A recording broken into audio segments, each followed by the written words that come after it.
What's up, everybody? So today we're gonna look at this laptop. We're gonna go over what it's good for. Now, obviously games is number one thing that it's good at, but you know what else it's good at? Video editing. Something that's small, cheap, budget Amazon laptop should be good at. So we're gonna compare my 64 gigabyte rig. This was $3,500 to this little guy, and we're gonna see how well it stacks up. So it's got a Intel Celeron N5095 2.9 gigahertz processor. It does not have a dedicated video card. It's got an integrated GPU that's capable of running 3D games and Photoshop and video editing. It's equipped with 12 gigabytes of DDR4 RAM. It's got a 512 gigabyte SSD hard drive that you can expand up to 1 terabyte. For everyday browsing, research, tasks, and video, you're gonna get about 5.5 hours. And a standby of up to 8 days. If you're doing heavy-end gaming, photoshopping, or video editing, you're looking at about 3.5 hours. As for the display, the monitor's got an ultra-thin bezel. At night, it gives you a mesmerizing experience. Yes, I ended up doing Photoshop. I ended up doing Premiere on this. And as far as everyday tasks like browsing the internet, watching movies, it does a good job. If you're looking for a really good laptop that looks good and can pretty much do everything on the fly and it's on the budget, you may want to consider this one. Stay tuned for the whole video. So this is a NOTODD N600. On top of everything, this one weighs nothing. That one weighs a little more. And this one's a Ferrari red. This one, it's got an RTX GeForce built in. I upgraded this to 64 gigabytes of DDR3 RAM, and it's 14 inches. All right, so Ferrari red, they did provide you with a black decal, so you can place this over top of this. Now, if we look at these side by side, they're pretty much the same, right? But you can see that the thickness of these is definitely different. The reason being, this one does not have a dedicated RTX NVIDIA. All right, so the first thing is your setup. It's a very large trackpad. When you compare that one to this one, it's huge. Let's go over the inputs on the side. You have a SD card reader. You have an auxiliary jack for your headphones. You have a USB 3.0. On this side, we have another USB 3.0. We have a power AC input, you have a USB Type-C, and then you have a mini HDMI input as well. On the back, you just have fans, and then the battery, the hard drive is on the bottom. It's nice how it's labeled. So you have your SSD here, you have your HDD here, your cooling fans are here, your speakers are here. So as the laptop is getting configured, let me tell you about its features. So it's got a Intel Celeron N5095 2.9 gigahertz processor. It does not have a dedicated video card. It's got an integrated GPU that's capable of running 3D games and Photoshop and video editing. It's equipped with 12 gigabytes of DDR4 RAM. It's got a 512 gigabyte SSD hard drive that you can expand up to 1 terabyte. For everyday browsing, research, tasks, and video, you're gonna get about 5.5 hours. And a standby of up to 8 days. If you're doing heavy-end gaming, photoshopping, or video editing, you're looking at about 3.5 hours. As for the display, the monitor's got an ultra-thin bezel. At night, it gives you a mesmerizing experience. So whether you're gaming or watching videos, 4K or 1080p, you're gonna be pretty happy as long as you have the monitor on high brightness.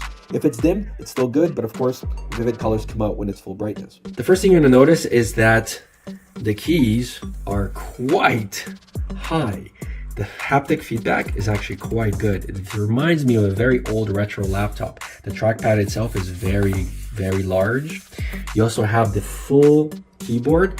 You also have your function keys at the very top, so you can control your multimedia, mute, you can control your brightness, as well as, guess what? You have a full number pad on the side. Now, it does take a little bit of getting used to. Screen, nice and vibrant. The bezel is actually quite close. Even in my laptop, you can see it's got a much thicker one than it does here. There are these little rubbery boots here, so when you close it, you're not gonna slam the screen against the bottom, which is nice. All right, so we just installed Sony Vegas 20, which is the same software that's on that laptop, and we are running the exact same timeline with the exact same videos to edit. And when you're skimming through this, play it. Now we're gonna go connect these two. These are 2Ks. So the cable's here. DDR4 RAM is performing exceptionally well on here. Like you can see that here it's preview auto. Usually, even on the 64 gigabyte laptop there, I always play it on draft mode because I have sometimes 30 minutes worth of content spread across filters, lots so I definitely don't want it to be lagging. But let's try here on good. Good essentially gives us some of the best resolution here. So usually this should be lagging. Brackets. And there's 2 additional screws in there. It is rated for about 220 pounds. That's the full screen. Let's So it is lagging. You can see it's lagging in full screen, but on small screen, brackets.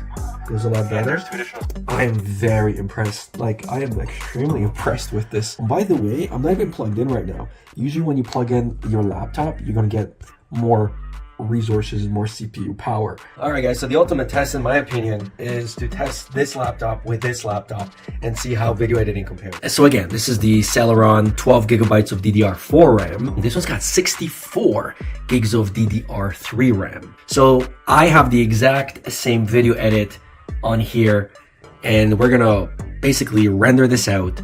This one's got a built-in GeForce RTX NVIDIA card. This one just has whatever's in here. Both of them are doing SSD hard drives, and we're gonna test this out with some games, but I already know that the games and everything plays great. It's amazing for apps. It's amazing for daily browsing on the internet. It's amazing for absolutely any sort of admin office type work, including even Photoshop. But in terms of loading up high intensive Photoshop files, saving them in video editing, that's where it matters. Here we go. We're gonna be able to see the performance and the specs in real time. We're getting on average 6.3 frames per second. 6. And then here we're getting 9. Now the current speed, as you can see, picks up to about 23 at certain spots when I'm speaking, and we're not even here yet. So it finally started counting down, and that happened about 5 minutes past. So we can say it's gonna take about 2 hours to render this video, whereas on this one, it's gonna take 37 minutes or so. So my laptop is rendering this at about 4 times faster than this red one. On par, I'm not disappointed in this laptop at all. It's actually on par with the specs and the hardware where it's supposed to be. Now on this laptop, I've played some games, including Asphalt and Nitro, and it was giving me about 30 to 35 frames per second on all the graphics. So the question is, what is this laptop for? Well, I can tell you guys that it is extremely light, so I can take this with me traveling. I can take this rig with me on the go anywhere I go. I've been very hesitant to take my main computer because it's so expensive and almost everything that I have for my client work is on there. But I can unload pretty much most of the stuff with Dropbox and only load the files that I really want to edit when I'm on the fly. So if I'm sitting at a Starbucks, if I'm waiting for a client, I can just bring this with me and I can edit in real time, and it loads up all of the software that I'm currently using. So if you guys are interested in this, you may want to consider this. I got that one. I did run some benchmark tests between mine and this one is definitely worth the money. The technology has advanced, but for the price and the hardware that you get, this one is 4 times more powerful. Anyways, that's the video. Thanks for watching. See you guys on the next one.